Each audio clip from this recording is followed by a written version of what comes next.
a bit we want to call Make a Case for Shohei Ohtani.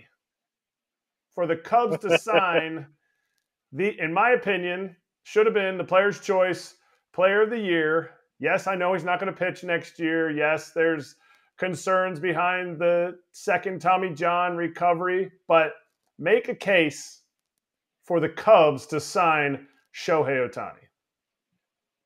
I mean, huge market already. They obviously need a power bat with Cody Bellinger hitting the free agent market. They could really use that bat in 2024, and they're going to need more pitching beyond 2024. So they'll happily wait for him to get right. They have enough pitching depth for next season that they can be patient. He considered the Cubs, even though it seemed like he was focused on the West Coast. He considered the Cubs when he first came stateside.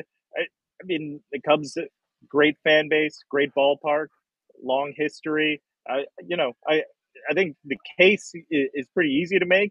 Outside of is this a team that's going to win right away?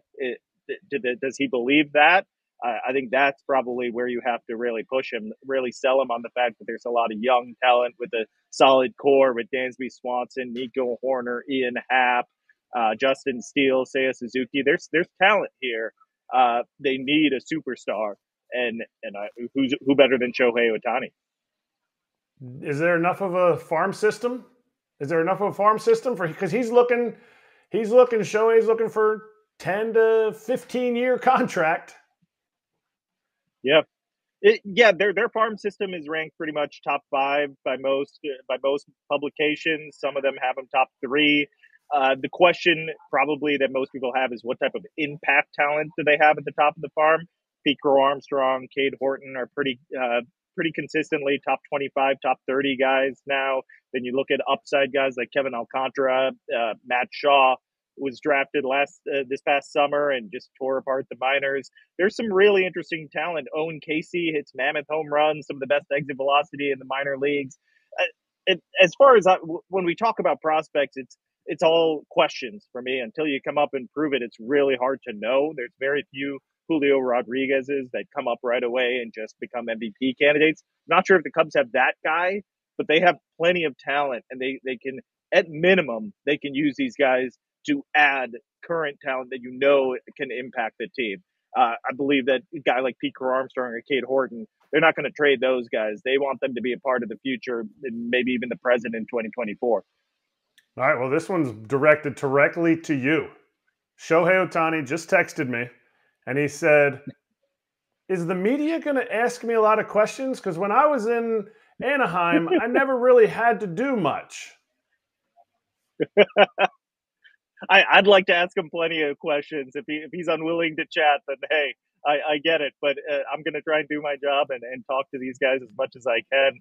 Hopefully, as a good translator that's willing to chat me up. Do you think that will turn some teams away? The fact that Chicago's a large market, the fact that LA is a large market, that the Dodgers, I wouldn't say Anaheim's is the same type of market. Philly, New York, his lack of connection to the media, is his lack of being accessible. Do you think that's going to turn some teams away, or is that just going to be something that they'll cross that bridge when they get there?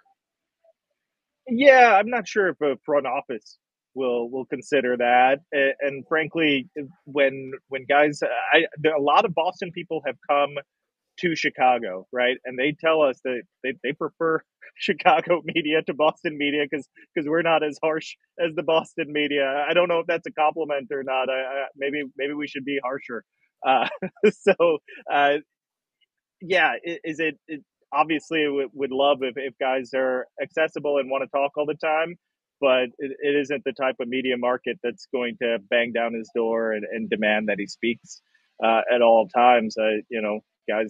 Guys get to pick and choose when they speak, and if that's his choice to limit it to days when he pitches, that's his choice and that's his prerogative. We can't force a guy to come chat with us.